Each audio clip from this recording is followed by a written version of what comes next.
Would you like me to sort it by search volume so you can see your difficulty to see which one might be the easiest? Yeah, if you could, yeah. Just because I was gonna say that lip gloss with shimmer is good. Okay. Look for something with a high search volume, like lip gloss holographic. Yeah, lip gloss holographic possibly, and then maybe okay, so glitter on lips. That's another one, I guess, maybe. And then this paraben free. I don't know if that's something that. Yeah, we do have lip gloss that's actually paraben free as well. Okay. So the search volume here is 210. So we can keep looking. Let's go search volume just so you can see which one's getting the most searches. Now, if it says KD 9 or 10, that's going to be the most difficult. Oh, okay, I see. But you have to trust me on this. If you do it the way I say to do it with the cluster corner of the internet on that thing, and you write 10 articles or whatever, you're going to own that keyword. Okay. Lip gloss with shimmer, but that's at a 9 though. So yeah, but if you look at this total traffic, this might be a good one. Let's just create it just so you can see, because the most important thing is I just want to show you also like why this works better than anything else. okay. Surfer has got me almost 25,000 clicks to my Shopify store.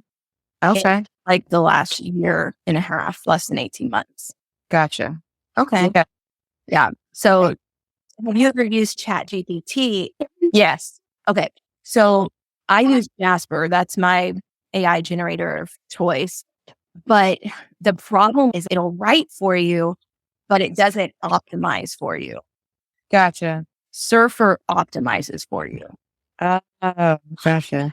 When you write a blog or you have a blog, and you can apply this to like your product title because your product title is your H1. Okay. You can have an H2 or an H3 in your product description if you wanted to. Okay. But I'm going to talk about this in terms of blogging because it's the easiest one. Okay. What I'm doing here is I'm in an editor that shows me where to put words. Okay. There's this gas gauge right here that shows you like how well you're doing. Once you hit the green, like 70, Okay. you're pretty good. So what I always do, and just for demonstration purposes, is those are the keywords that need to be headings. And so I'm just going to pretend this is my headline. Okay. And it even gives you this grayed out predicted recommendation. I'm just going to make those H2s just to show you. So now those are all headings. And you can see how my score went from like 4 to 27. Oh, okay. It's not enough just to create content. You need to put stuff in the right place. So search engines find it. It's going to need this many words. This is where ChatGPT or Jasper comes in. What I feel like is even better is, like I said, you and somebody else talking about it, so much more natural. And then we transcribe it and turn it into a blog. But we've nailed the headings, which is not normally that easy and that fast. But now you can see over here, these are all of the keywords that a search engine would expect to see in this article. And once we hit like this one, all lip gloss with shimmer, we just need that one time and we're going to put it in the headline. But like this word lip gloss, we need it 7 to 21 times. And lip gloss shimmer, you need it 2 to 7 times. So if I just put, if you are looking for lip gloss shimmer green, okay. Okay.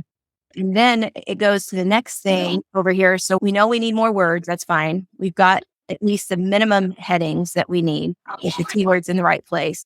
Okay. We need at least 16 paragraphs and we need at least 14 images, which I know sounds like a lot. Great way to show different angles of your product. And so what I typically do is, again, for demonstration purposes, I'm just putting these pictures in as placeholders. And you can see just adding 3 pictures, my content score has already went to 35. I see. Okay. So I guarantee you, once we got some more text in here, I have Jasper, so I can just go like this. Okay. Okay. Yeah.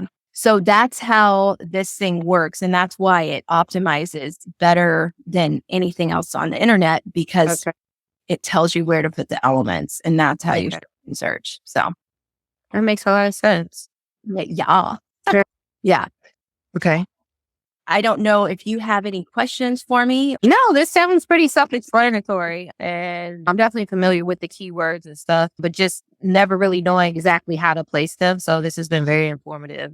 Yeah, awesome. Okay, if you want to think about it and say, hey, do I want Crystal to do anything or whatever, I definitely would love to be a part of what you're doing.